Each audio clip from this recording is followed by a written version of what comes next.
yang sungguh luar biasa, berbicara tentang kisah di mana Tuhan Yesus itu mengusir roh jahat yang membuat si anak ini bisu sejak kecilnya.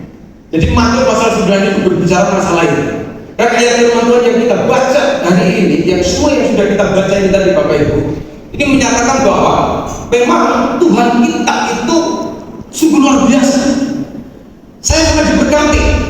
Ayat-ayat itu sudah mengungkapkan di mana Tuhan itu sanggup untuk melakukan keajaiban. Tuhan itu sanggup untuk menyatakan kuasanya. Tuhan itu sanggup untuk menyatakan mujizatnya. Ini sudah luar biasa. Sering Bapak Ibu kita bertanya dalam hati kita, sering kali kita bertanya dalam hati kita. Kita berkata, mungkinkah mujizat Tuhan terjadi dalam hidup saya? Mungkinkah kuasa Tuhan terjadi dalam hidup saya? Mungkinkah kuasa Tuhan yang besar itu, mujizat itu terjadi dalam hidupku? Sanggupkah Tuhan menyembuhkan sakitku?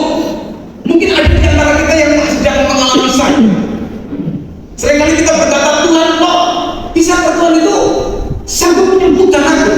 Masalahku terlalu besar, masalahku terlalu kompleks. Sanggupkah Tuhan itu memberkati, menolong hidupku? Seringkali kita berkata begitu Bapak Ibu. Jadi kepercayaan kita ini seringkali diuji ketika pergumulan datang, ketika masalah datang, ketika tantangan datang, ketika sesuatu yang mungkin membuat kita cemas, sesuatu yang membuat kita khawatir, ketika kita mulai berpikir menghadapi hari-hari kita, wah ini ke depan bagaimana kira-kira nanti, anak-anak saya masih kecil, pergumulan terlalu banyak, pekerjaan dan sebagainya Bapak Ibu, umur saya sudah semakin tua, kira-kira bagaimana, ada banyak hal yang membuat kita seringkali merasa takut untuk menghadapinya. Bapak Ibu, pagi hari ini mari kita akan sama-sama belajar. Seringkali kita berkata begini, sanggupkah Tuhan menolong saya? Sanggupkah Tuhan memberkati saya? Bapak Ibu, bukankah hal ini sebetulnya ketika kita berkata seperti ini, sanggupkah Tuhan menolong saya? Sanggupkah Tuhan memberkati saya? Bukankah hal ini sebetulnya menunjukkan bahwa kita, Bapak Ibu, belum mengenal siapa Tuhan yang sebenarnya? Kalau kita kenal siapa Tuhan yang sebenarnya, kita tidak akan pernah berkata, tak sanggup atau menolong saya. Enggak, kita akan berkata, oh puji Tuhan, pasti Tuhan akan menolong. Bapak Ibu, kalau kita kenal siapa Tuhan kita, maka kita tidak akan pernah lagi berkata, sanggupkah Tuhan memberkati saya? Sanggupkah Tuhan itu menolong keluarga saya? Sanggupkah penyakit saya ini disembuhkan oleh Tuhan? Kalau kita kenal siapa Tuhan kita, kita nggak akan pernah berkata seperti itu. Dan kita akan berkata, kalau kita kenal siapa Tuhan kita, oh Tuhan saya itu hebat, Tuhan saya itu hidup, Tuhan saya itu ajaib, maka kita akan berkata, yes, apapun masalahnya, Tuhan pasti sanggup. Amin. Apapun pergumulan itu Tuhan pasti tolong. Apapun yang saya hadapi hari ini, kekhawatiranku, kecemasanku, ketakutanku, Tuhan bisa. Mengapa? Karena Tuhan punya kuasa yang sungguh luar biasa. Ingat, kuasa Tuhan itu tidak pernah berubah. Amin. Dulu, sekarang, bahkan sampai selama-lamanya tidak pernah berubah. Kasihnya, kuasanya tidak pernah berubah. Itu sebabnya Bapak Ibu, mari kita belajar dari ayat-ayat ini. Jangan meragukan kuasa Tuhan dalam hidup kita. Amin. Di atas kanan kiri katakan, jangan meragukan kuasa Tuhan. Jangan meragukan kuasa Tuhan.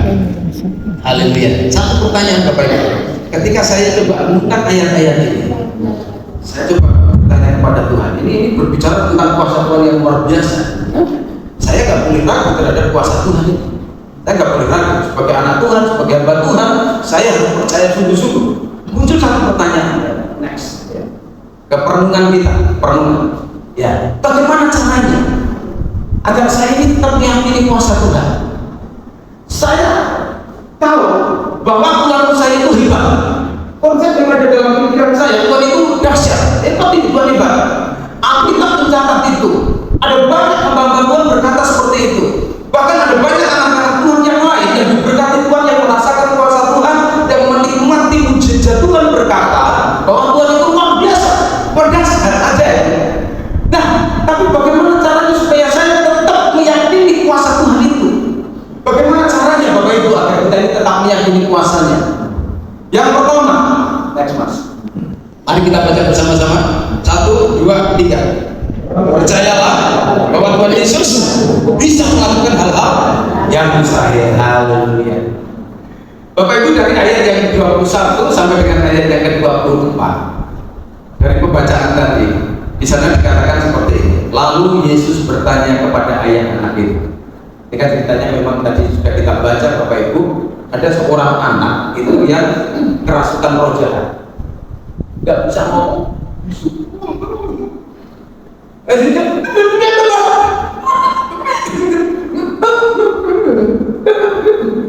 Pangga kayak gini tadi ya, nggak sanggup.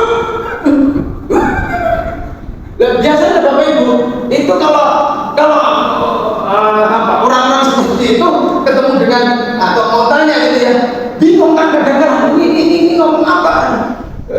Apalagi kalau saya pas satu kali sama teman, yaitu satu